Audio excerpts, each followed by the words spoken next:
নমস্কার, Rishibani institute of Vedic অ্যাস্ট্রোলজির পক্ষ থেকে স্বাগত জানাই আজকের জ্যোতিষ আলোচনায়। আমি শান্তনু আপনাদের সঙ্গে। আলোচ্য বিষয় বিশুদ্ধ জ্যোতিষ। প্রত্যেকটি রাশি তাদের নিজস্ব বৈশিষ্ট্যে অনন্য হয়ে থাকেন। এই প্রত্যেকটি রাশির মানুষদের জীবনে রয়েছে পজিটিভিটি, জীবনে রয়েছে নেগেটিভিটি। ঠিক তেমনভাবেই এদের কিছু স্ট্রং পয়েন্ট রয়েছে, আবার কিছু উইকনেস রয়েছে।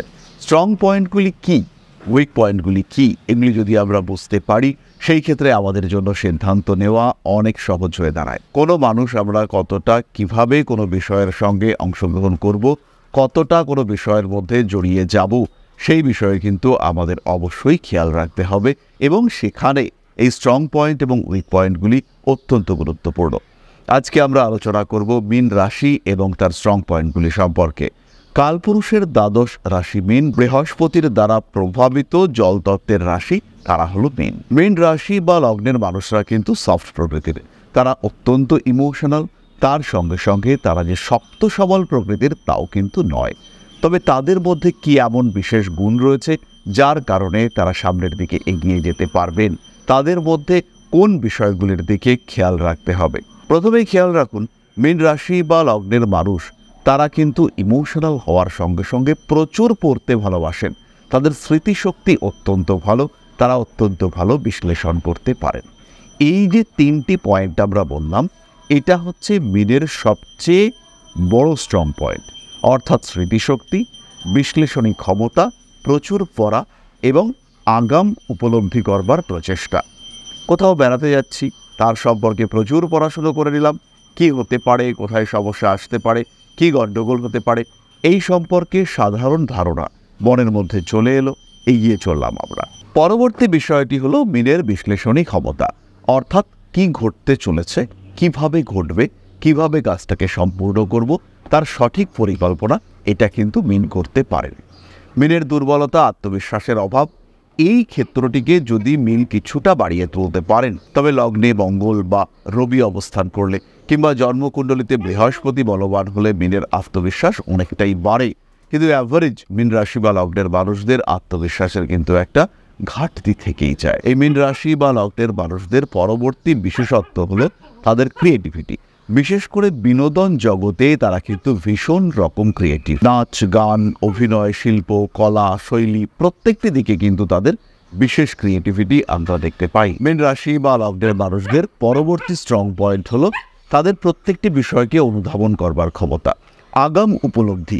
এটা কিন্তু মীনের ক্ষেত্রে আমরা স্পষ্টভাবে দেখতে পাই। ধর্মপরায়ণতা, ঈশ্বরের প্রতি ভক্তি, এটাও মীনের ক্ষেত্রে তীব্রভাবে দেখতে পাওয়া যায়। মীন রাশি বা লগ্নের মানুষ তারা যে কাজটি করুন না কেন, সেখানে ঈশ্বরের অস্তিত্ব রয়েছে, আধ্যাত্মিক আশীর্বাদ রয়েছে, এটা কিন্তু তারা সবসময় মনে করেন এবং রাখেন। জীবনে মানসিক অস্থিরতা মীনকে ভীষণভাবে প্রভাবিত করে। ছোট্ট ছোট্ট বিষয়ে মীন ইমোশনাল হয়ে পড়েন। মানসিক দিক থেকে মীন রাশি বা লগ্নের মানুষরা কিন্তু অনেকটাই দুর্বল। মীন রাশির মানুষদের এই দুর্বলতা কাটিয়ে উঠবার চেষ্টা, এটা প্রতিটা মুহূর্তে প্রতিটা ক্ষেত্রে করা উচিত। মীন রাশি বা লগ্নের মানুষদের মধ্যে একটা ভীতিপরায়ণতা দেখতে পাওয়া যায়। মানসিক দিক থেকে তারা কিন্তু অনেকটাই দুর্বল। একবার আঘাত পেলে সেই ক্ষেত্রে তারা আর ফিরে যেতে চান না। এই জায়গাটি থেকে মীনকে বেরিয়ে আসতে হবে। খেয়াল রাখতে হবে যে ঘটনাটা একবার ঘটেছে সেটা পরবর্তীকালে নাও ঘটতে পারে। এই উপলব্ধি যদি মীন নিজের মধ্যে নিয়ে আসতে পারেন, সেটাই তার সবচেয়ে বড় স্ট্রং পয়েন্ট হবে। সেইভাবেই কিন্তু মীন তার বাধা বিপত্তি সমস্যাগুলো কাটিয়ে সামনের দিকে এগিয়ে যেতে পারবেন। অস্থিরতা কাটিয়ে উঠতে পারবেন মীন রাশি বা লগ্নের মানুষরা। মীন রাশির মানুষদেরকে প্রত্যেকটি কাজ করবার সময় অবশ্যই অন্তত 2 বা 3টে পরিকল্পনা রাখতে হবে। বিকল্প না থাকলে মীন কিন্তু বিভ্রান্ত হবেন। মীন রাশি বা লগ্নের মানুষরা সমস্যা নিতে পারেন না, এটা তাদের বড় দোষ। কিন্তু খেয়াল রাখতে হবে, সমস্যা তো জীবনে আসবেই, তাই সেই সমস্যা আসলে সেই সমস্যা অতিক্রম করবার চেষ্টা, সেটা মীনকে অবশ্যই করতে হবে। তাই অবশ্যই বিকল্প পথ, এইটা মীনকে অনুধাবন করতে হবে। খেয়াল রাখতে হবে যে বিকল্প কি হতে পারে।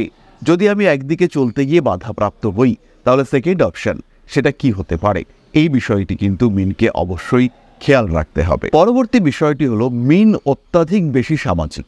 সবাইকে নিয়ে চলার প্রবণতা এটা মীনের মধ্যে রয়েছে। মীন যখন এগিয়ে যাবেন, তখন মীনের পাশে অন্তত 10 জন লোক থাকবে। মীন রাশি বা লগ্নের মানুষজন তারা বাধা বিপত্তি সমস্যা অতিক্রম করবার সময় একা হবেন না, এটা মীনের স্ট্রং পয়েন্ট। অবশ্যই স্ট্রং পয়েন্ট, কিন্তু এই বহু মানুষের বুদ্ধি মিনকে বিচলিত করবে। এটা মিনের দুর্বল পয়েন্ট।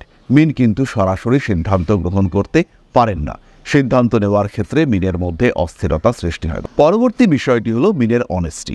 মিন সৎ এবং সবাই জানে মিন সৎ। এই জায়গাটিকে মিন ধরে রাখার চেষ্টাও করেন এবং সব সময় সব অবস্থায় তার সততা এটা কিন্তু প্রমিনেন্ট হয়ে থাকে। মিন রাশি বা লগ্নের মানুষজন তারা সবসময় তাদের নিজেদের স্টেবিলিটি বজায় রাখতে চেষ্টা করেন, পছন্দ করেন। তাদের এই সততা তাদের অন্যতম অস্ত্র এবং যে কোনো জায়গায় যে কোনো পরিস্থিতিতে মিন রাশি বা লগ্নের মানুষ তিনি সৎ থাকবেন এই ভরসা যে কোনো মানুষ চোখ বন্ধ করে করতে পারে।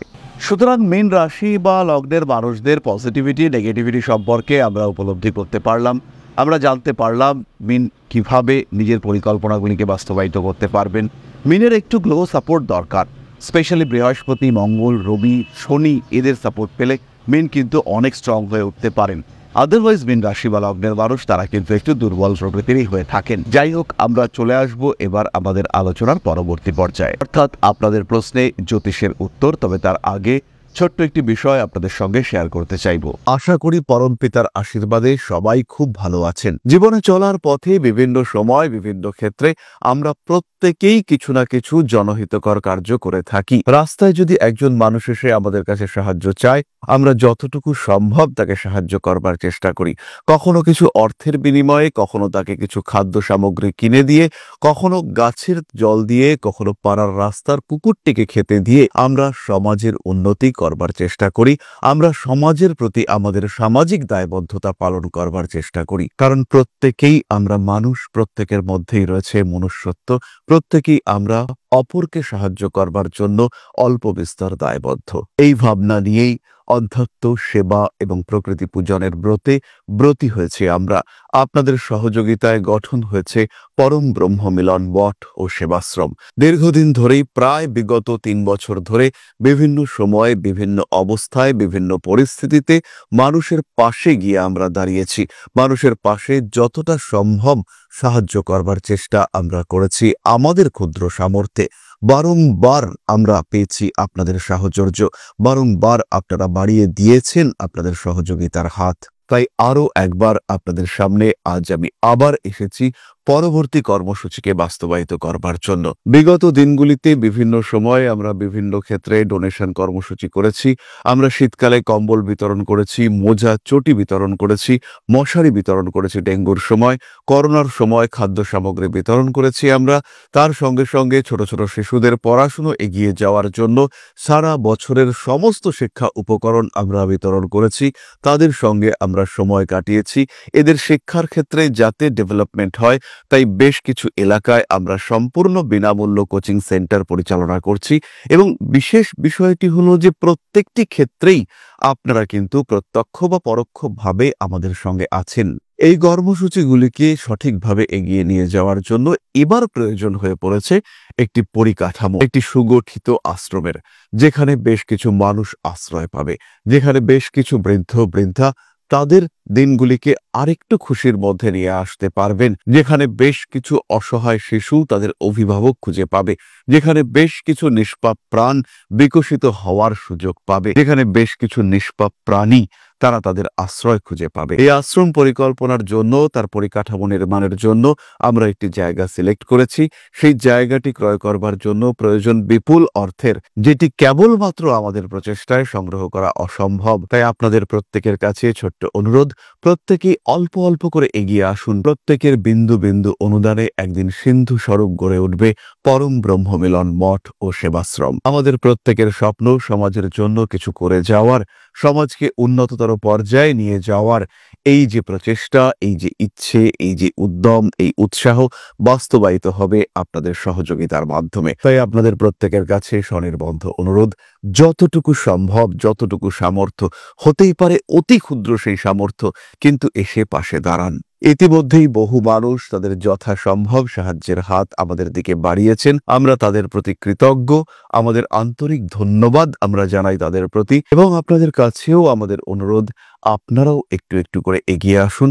সবাই যদি অল্প অল্প করে এগিয়ে আসি তাহলেই কিন্তু বিরাট কোনো স্বপ্ন বাস্তবায়িত হতে পারবে। সকলেই যদি অল্প অল্প করে এগিয়ে আসি তাহলেই কিন্তু বিরাট এই মহান কর্ম বাস্তবায়িত হতে পারবে। একদিন আমার আপনার প্রত্যেকের স্বপ্ন পরম ব্রহ্ম বেলন মঠ ও সেবাশ্রম আধ্যাত্ম সেবা এবং প্রকৃতি পূজনের এই মহান দায়িত্ব নিয়ে এগিয়ে আসতে পারবে, একটি জায়গা তৈরি করতে সক্ষম হবে। সবাইকে জানাই অগ্রিম ধন্যবাদ এবং শুভেচ্ছা। সবাই খুব ভালো থাকবেন। নমস্কার। তাহলে এবার আমরা চলে আসি আপনাদের প্রশ্ন প্রসঙ্গে।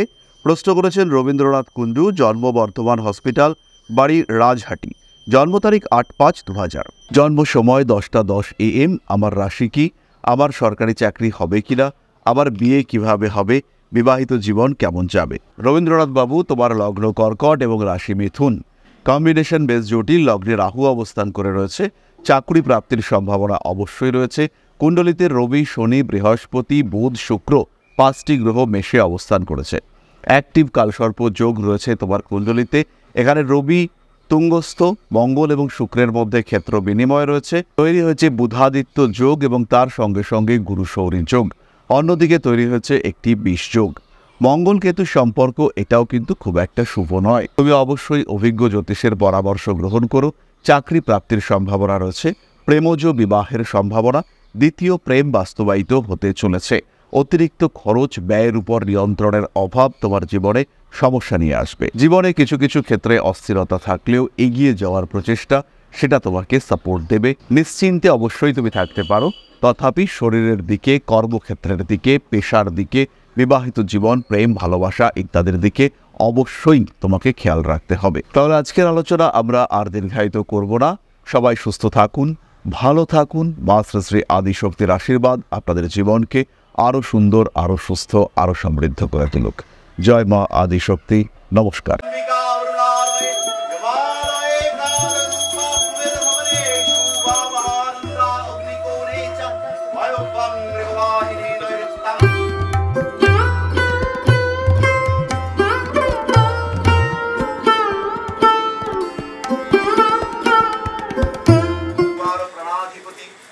दक्षिणा कालिका परिषदाय स्वाहा।